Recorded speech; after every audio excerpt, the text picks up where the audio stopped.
Hello, everyone. I want to welcome you to our Disaster Finance Coding webinar.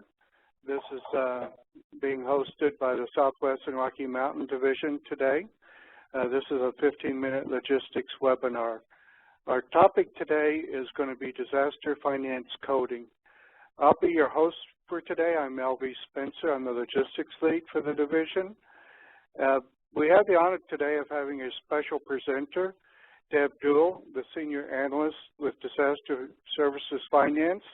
It will be presenting today's topic, which is dealing with disaster finance coding.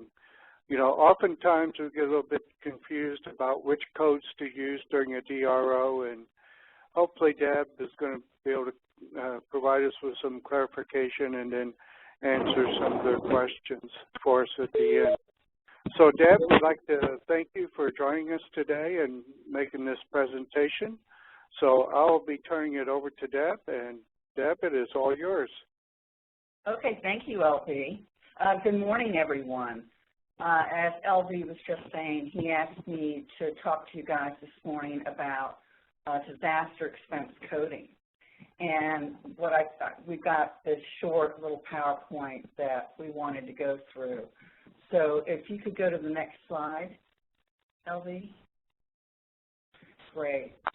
So this is a DR notify.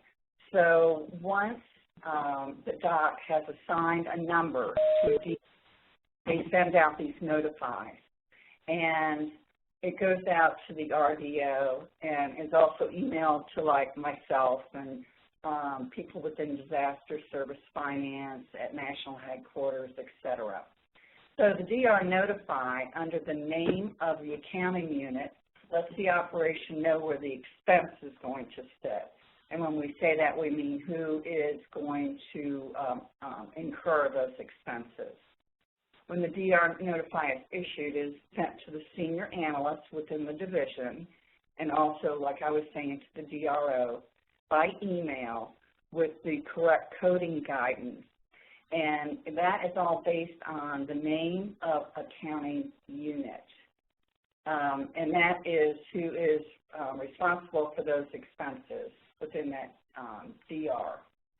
The email also includes additional guidance that I will send out with a cheat sheet for nationally accounted expenses.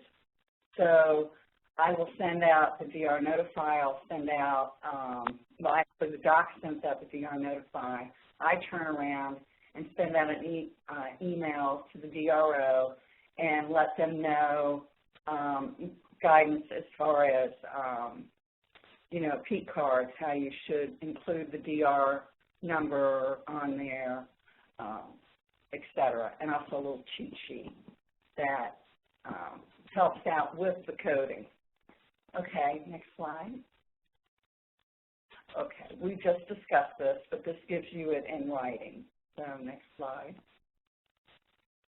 Okay, so regionally accounted expenses, those are usually the level 2, and what that means is that the charges stay with the region's budget.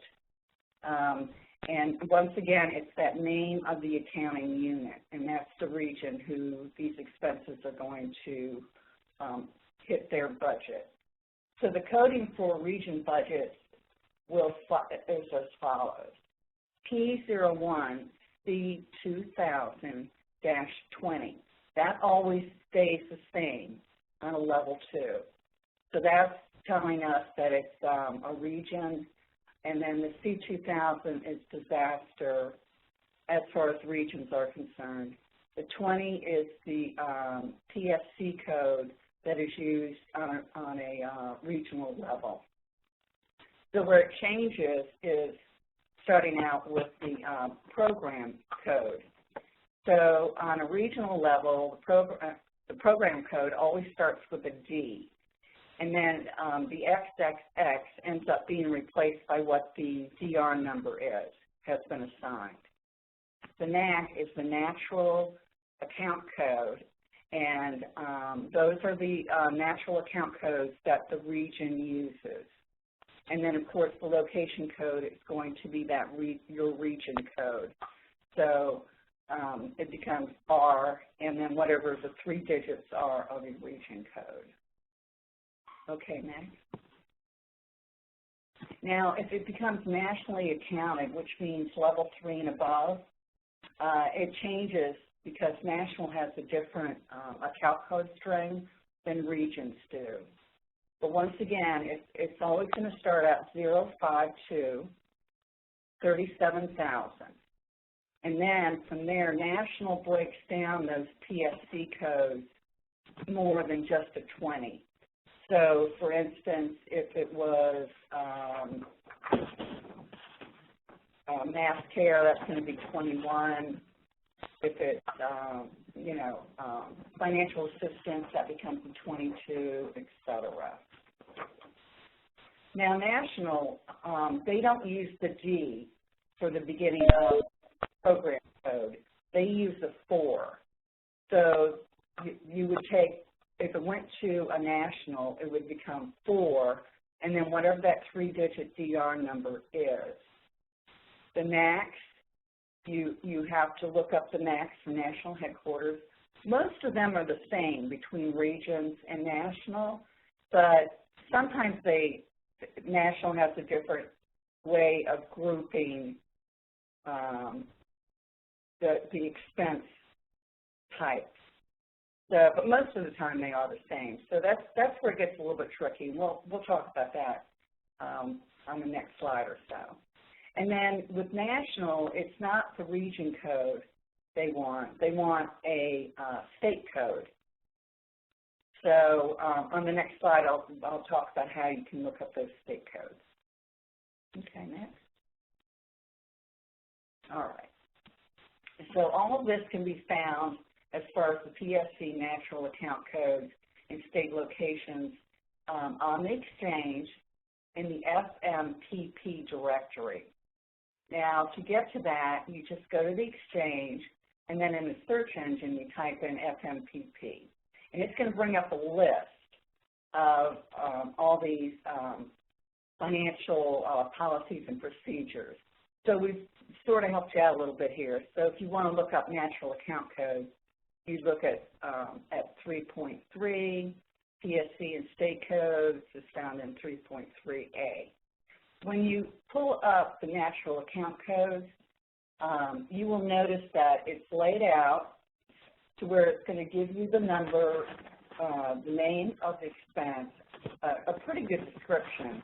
And then if you look all the way to the right, it's going to tell you with X's or MAs if it can be used for, it says chapter, biomed, disaster service finance. So that's where you sort of got to look a little bit to make sure that you're not picking one that national doesn't use or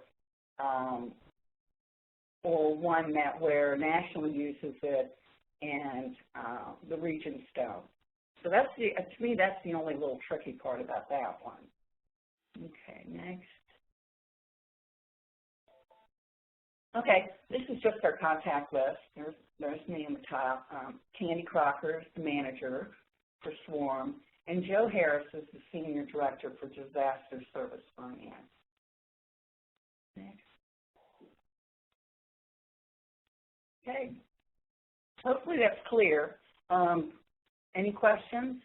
Because I know it can get confusing, especially if it's not like, from the okay. If you type your questions into the chat panel, I'd appreciate it. That way we can go follow along and everybody has an opportunity to put their questions in. Deb, I just put a question in there on the coding. The coding is different for a level 2 and a level 3. What happens if a disaster starts off as a level 2 and then goes to, after they do the disaster assessment and finds a level 3? Do we have to go back and change that coding, or what action should we take? You wouldn't get involved in any of that. If there had to be any changes in coding, that's where I would get involved. So you would take care of that. We don't have to go back and change anything. We just once we know it becomes a level 3, then we just know that to change the coding appropriately. Correct. Okay. I'm going to ask another question, and if I don't see any new questions in the chat panel, so we ask that you submit them to the chat panel. One of the things that gets a little confusing on the national accounted expenses, when you put in the DR numbers, it starts with a 4, then 3 X's. What does that 4 mean? That is National's way of, these program numbers are split. So like a 1 would be, let's see, SAS. I think that the 2, no, wait a minute, I'm getting confused. Excuse me. What it is it tells National groups these program codes. So the group is represented by the 4, tells it right away that that's a disaster expense or revenue. So I'm sorry, I don't know the other groupings, but for instance, if it started with a 5, that might mean health and safety. If it started with an 8, that could mean fundraising. So the program code isn't just used for DR numbers. It's also used, for instance, if they wanted to split out aquatics, if they wanted to, show a fundraising code for some sort of special event. So it's not just, the 4 just represents disaster. Okay, thank you. I'm looking at the chat panel. I don't see any more questions. So we're going to sort of wrap this up since there's no more questions in the chat panel.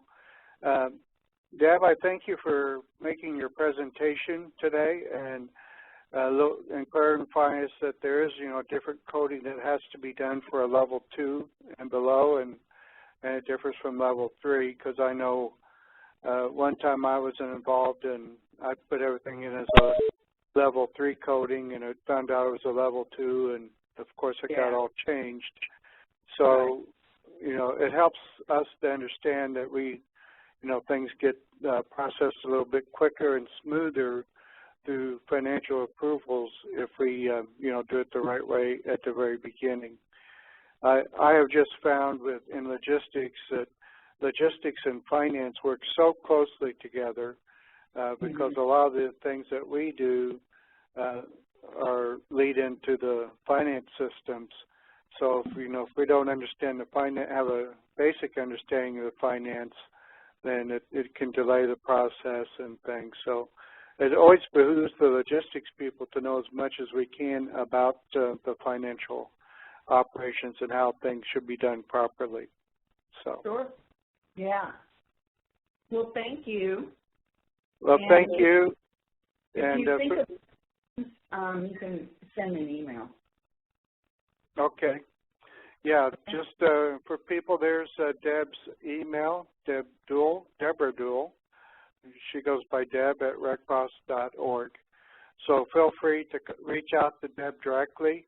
I don't need to be involved, unless it's something that you feel would benefit the whole division. But if it's, something specific to your DR or your region, feel free to reach out to Deb directly and try to get some clarifications that you need. So thank you again, Deb. We appreciate your time. All right. Well, thank you. Email inbox for future webinars, and I'll be sending out announcements. We try to do them every Thursday at 10:15 Central Time. And that completes our formal part of today's webinar. I want to thank you for joining us today. And I'm going to stay